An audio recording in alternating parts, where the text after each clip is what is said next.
We're trying to accomplish an improvement, a significant improvement in unscheduled care services across Wales. We've got some encouragement from early work, both in Wales and elsewhere, that it's possible, even with the resources we have at the moment.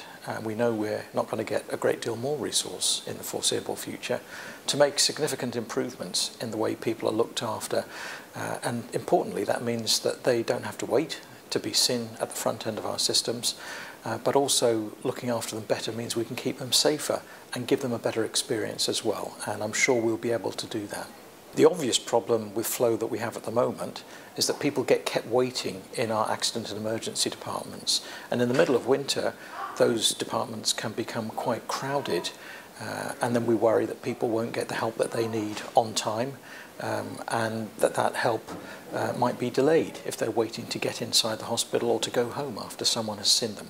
So it's important that we improve our systems to make sure that people can be seen as quickly as possible and get their problems dealt with, but also in a way that makes them feel like they've been treated as an individual human being and that keeps them safe. So thinking about the patients that we might help most with a flow program, we know that older people tend to get stuck when our emergency departments are crowded, tend to get stuck there. We also know that older people are making a larger proportion of the people who need to come for hospital care these days. In Wales, we have a population that's a bit older than other parts of the United Kingdom.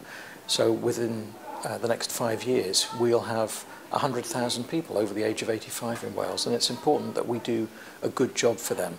So rethinking our services so that we build them round older people and think of our services looking at them through their eyes to see what would be the best way for them to receive services is going to help us to do that.